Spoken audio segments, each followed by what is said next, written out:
I'm definitely getting worse. We're both getting worse. I believe in you. Okay. I believe in a thing called Layne. All right. See, I should have spent less time studying in college.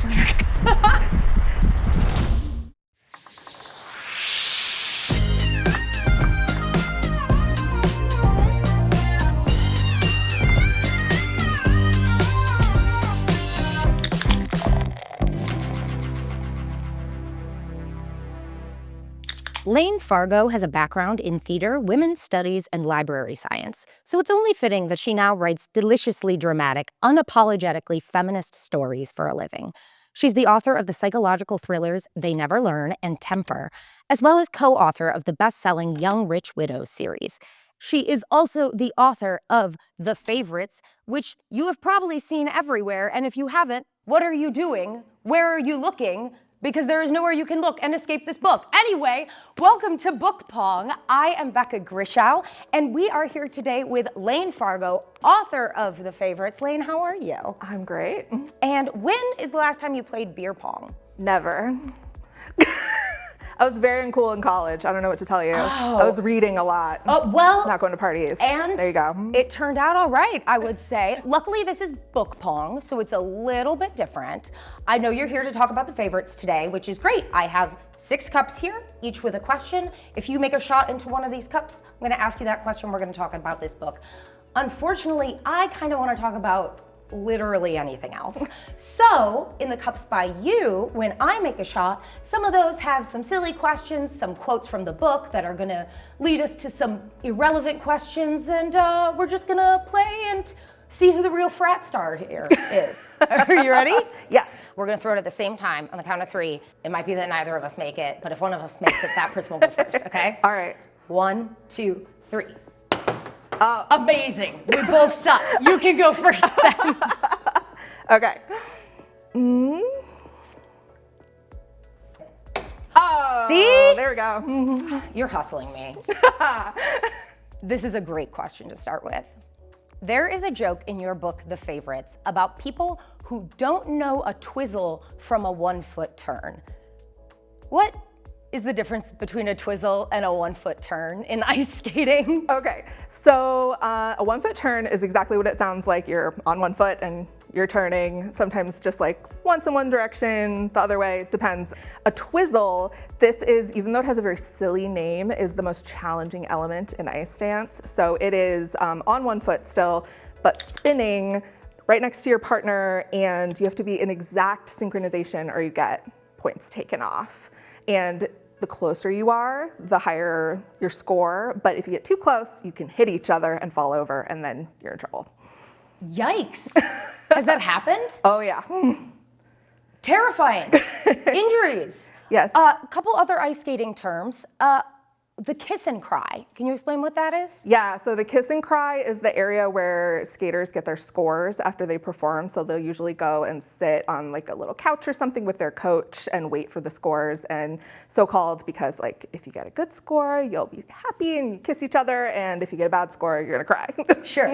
Any other ice skating terms that you learned while writing this book that you weren't familiar with before? Well, I think we all, when we watch the Olympics, we become instant experts in whatever sport we're watching, and then we forget all of it as soon as the closing ceremony happens. That's kind of where I was before I wrote this book.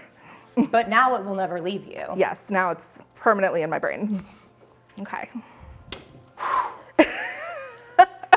I feel good about that. I was really nervous that I was not gonna make a single shot and you were gonna win, and I would look like an absolute clown. So this is a big relief. Oh, this is a good one. Smash or pass, Chicago edition. Amazing. So, Layne Fargo, smash or pass Chicago St. Patrick's Day? Pass. Hate it so much. Why? Don't leave the house. I like the dyeing the river green, but I would like to go like a few days after and see it. I mean, I pretty much just hate people and crowds, which is why I was so popular in college.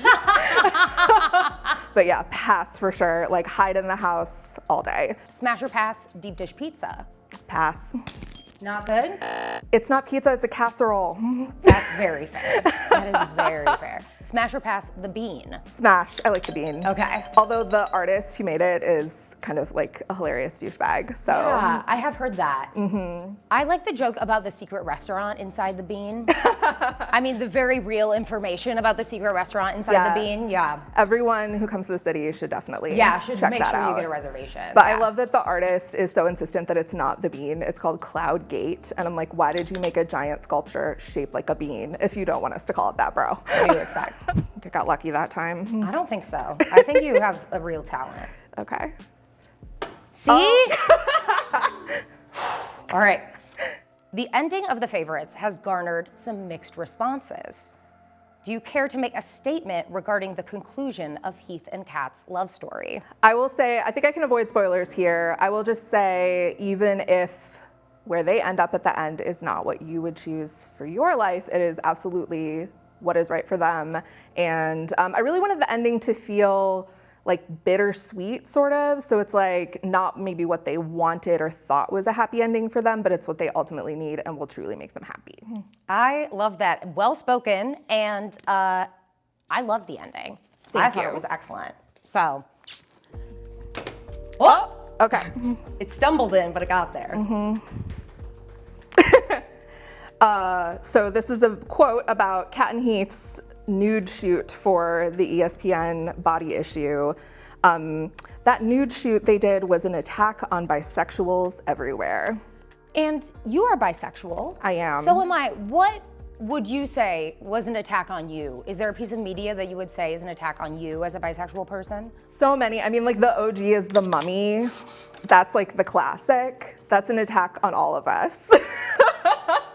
But I would say for something a little bit more recent, Thor Ragnarok was like personally a big attack on me, because you've got Chris Hemsworth, like whatever, he's fine, but like Tom Hiddleston, Tessa Thompson, and then Cate Blanchett as the goddess of death.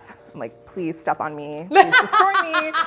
Yeah, that was a tough watch as a bisexual. I enjoyed it a lot. Obsessed. So you are at 4 cups. That does mean you can ask for a re-rack if you like. So if you would like me to arrange them in a straight line, or kind of any which way you would like me to arrange them. I think it's okay. You're gonna leave them as is? Try not to throw it at the middle like I just did. That's okay. And I just did it again. But I caught that one, so. Yeah. Okay. If they gave out gold medals for revenge, Bella Lynn and Heath Rocha would have been undisputed champions. That is, of course, a quote from Ella Steen, everyone's favorite character, who is voiced by Johnny Weir on the audiobook. So cool. So cool. Do you consider yourself a person who seeks revenge? Okay. I feel like I have very vengeful instincts. Like my first thought is for revenge sometimes, but I am simply too Midwestern to follow through on the revenge. So that's why I write the books that I do. Like my last one was about a female serial killer who's killing terrible men. I based a character in it on my shitty father. Like, so that's my like writerly revenge. But as far as like actual real life revenge, I mostly just think and plot and do not follow through. Oh yeah, imagining scenarios is the best. What a drug. Yeah. It is your turn. Okay. If I miss this one, I am gonna make you re-rack. Okay, that's a good deal. I'm just gonna re-rack it now. Are you straight line? Yeah, that's fine. What about you? You good with this? I'm staying there, Staying there? Okay. All right. Dang it. Okay, Becca, come on. Come on. This is my Olympics. Yes! Go for the gold. All right. Another Ella Steen quote. I swear Heath Rocha was the most dramatic straight boy I ever met. Who is the most dramatic straight boy you have ever met? Well, first of all, I would say that like most straight boys are incredibly dramatic. Just look at, I don't know, all the men in the world. Yep. But for me, it would have to be, there was this guy I went to college with who got mad at me on Facebook because so I had my tubes tied years ago, and I was asking for recommendations to do like a baby-centric movie marathon while I was recovering, which I thought was hilarious, and all my mom friends thought was hilarious, but this man was very offended, got like very upset with me, direct messaged me about it, and then when I blocked him, he direct messaged my partner and was like, yeah. I'm like, bro, it's not about you, calm down. So yeah, he was a very dramatic straight boy. Does that man have a job? Like, I don't know. so weird. Really weird. Really weird. What a Facebook's strange person. Dark place. I know, I'm not on there anymore. Yeah. Keep hitting the edge. I need to work on my technique for all the many times. Yeah, for the many, yeah. Yeah, there's an irony in the drinking game for all the bookish people. And I love it. I think it's fun. And that's why I bought so many ping pong balls. I knew who I was dealing with, myself included. I really wish my cat was here. She'd be going nuts right now. Yes. Okay. Okay, you're right. Things are looking good for me. They are. You're dominating. Okay, what is the last book you DNF'd? That is for you, my friend. Yeah, I am pro DNFing, like in general for other people. I never DNF. I simply lie to myself that I will finish the book later and I put it back on the shelf. I don't know about you, but I'm very much a mood reader. Like I have to be in the right headspace, and sometimes I'm like, this is good, but not for me right now. So I have so many books that they have like bookmarks at various places on my shelves, but I never admit to myself that I'm DNFing. You quiet quit books. I quiet quit books, yes, that's a good way of putting it. That is so funny. Are you a mood writer as well, or are you? Yeah. I am so proud of the people who can just maintain an incredible schedule regardless of how they feel, but it's not. No, the vibe has to be right. When the vibe's right, it doesn't even feel like work. No. And then when the vibe is wrong, it's like torture, so I just don't bother. I used to try and do that, like have, 1,000 words a day or whatever, but not anymore. Yeah. It is your turn. I'm really losing. Katerina would be so disappointed in me. I'm getting worse. I'm getting worse. I think the line You got a loosey-goosey, you know? Okay. Oh, shoot. I'm definitely getting worse. We're both getting worse. Yeah, there you go. Oh, the relief. You did it. All right, what's the last one? Imagine being down so bad you'd master a whole Olympic sport to spend time with someone. Ellis Dean, of course. As we know, Heath Rocha is so down bad for Katerina Shaw that he becomes an Olympic figure skater. Is there any great length you have ever gone to over a crush? There was this guy in college who we dated briefly and then broke up because he was still hung up on his ex, and then I was hung up on him. So I wrote a play about him, and he came to see it. And there were direct quotes from him in this play, and he recognized them and like applauded. So yeah, we did not get back together. Oh. You were writing that romance for yourself. You hear it go, not quite. Not quite. Well, really, I don't know. It wasn't really an attempt to get him back. I was just like working through my feelings, but. Yeah. And that's what writing is for. Maybe that one could have been journaling, but you know. I put tried. it up on stage and made my friends act it out. There you go. Like a normal person would. Yeah, of course. Like anyone would. Oh my God, wait, you get a redemption shot. I almost forgot. So you get one more shot. Okay. I mean, you're not gonna win, but you do get one more shot. Rub it in. I'm oh my sorry. But I believe in you. Okay. I believe in a thing called Layne. All right. See, I should have spent less time studying in college. Oh! See, okay. So, since The Favorites is a retelling of Wuthering Heights, there are plenty of little Wuthering Heights Easter eggs. Some obvious ones being that Kat grows up in a town called The Heights, and Heath is a shortened version of Heathcliff.